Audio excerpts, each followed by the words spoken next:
Imagine it. The year is 1867. Paraguay's capital falls to Brazil, and the largest gold nugget in history is found in Australia. It's called the Welcome String. A French missionary discovers the giant panda, and the periodic table makes its debut in Russia. Stateside, Elizabeth Cady Stanton is the first woman to testify in front of Congress, and the very first postage stamps with pictures on it appears. In Tennessee, the governor declares martial law due to issues with the Ku Klux Klan. And then Arkansas and North Carolina passed laws against the Ku Klux Klan. John Menard is the first African American to make a speech in front of Congress. And Ebenezer Bassett is the very first African American diplomat, and he's a minister to Haiti. For the first time in the U.S., women get the right to vote in Wyoming as a territory. Jesse James commits his first bank robbery.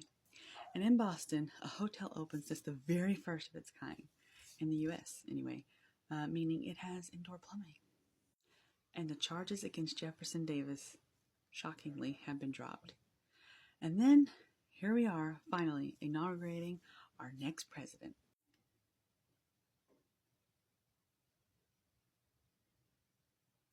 Coming in as an American hero, Ulysses S. Grant is basically seen as the victor over the entire Confederacy. And that's why he was the pick for the Republican Party going into this election. He's actually the first president since Andrew Jackson to live out 2 full terms. To be fair, Lincoln was elected for 2 full terms, he just didn't see them out. This veteran seemed like the perfect pick for the radical left. But was he? When he got into office, many people noted that he just seemed to be puzzled and overwhelmed by this massive job that laid before him. Remember a few presidents ago I talked about there being a massive issue about railroads between 2 senators? Well, after nearly 30 years of a dream project, the Transcontinental Railroad has finally been completed. It connects the Central Pacific and the Union Pacific, and to mark the occasion, a gold spike is put in the ground where they meet. By September, a phrase that we know for completely different reasons is brought into the landscape, and that's when the Black Friday panic hit the economy. It was in New York, the price of gold crashed, and it massively affected farmers. Now the 15th Amendment becomes law. It essentially guarantees black men the right to vote. It also makes it a federal crime to keep anyone who's allowed to vote from doing so. Unfortunately, in the South, that's not necessarily enforced the way it's supposed to be, and a lot of it is because of the KKK. In 1871, another election law is passed that says cities with over 20,000 residents are required to have their elections supervised. That is mainly to ensure that everyone who's allowed to vote is given the access to do so.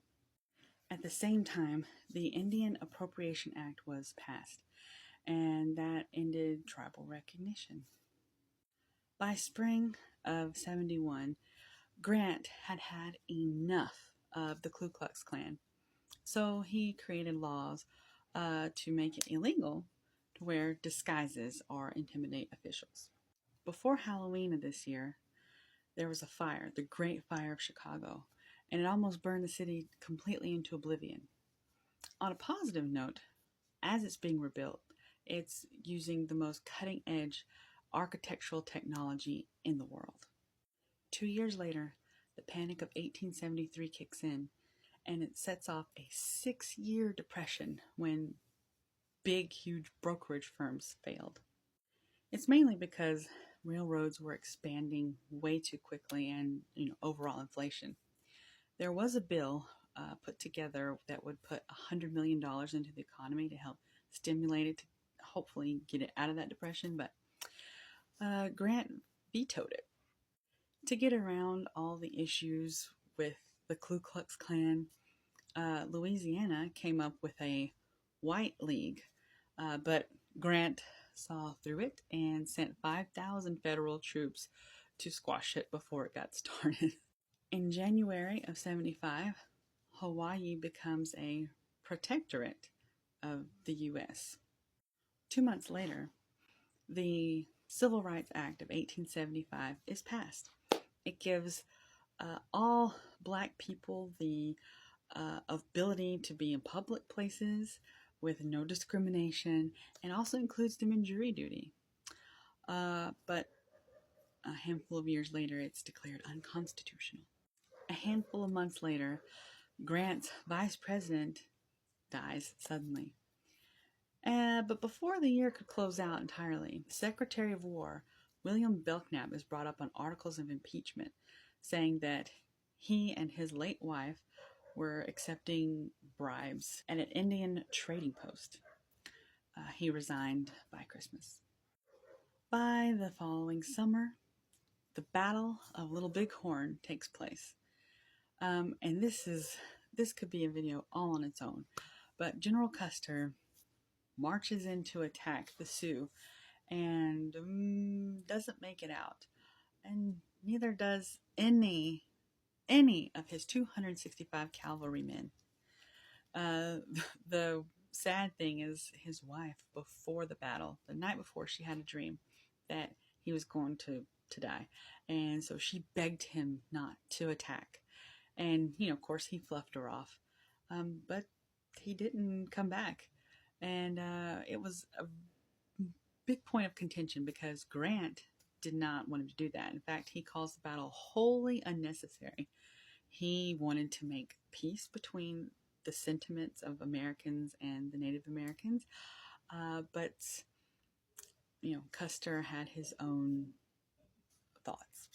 While Grant was trying to prevent the battle from happening, I guess along with his wife, he didn't go about it in the right way, obviously, because it did. And Custer, if you know the story, you know he had a gruesome end.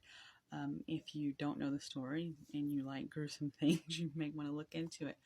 But it ended up being a weird thing for his wife, because even though she was very much against this happening, she lauded him as a hero for the rest of her life. She never remarried, and she just went on speaking tours talking about what a huge hero her husband Custer was. In the second half of 76, Colorado becomes a state. And then shortly after, in November, is the most fiercely disputed election in American history. So join me next time to find out the beneficiary of that election drama.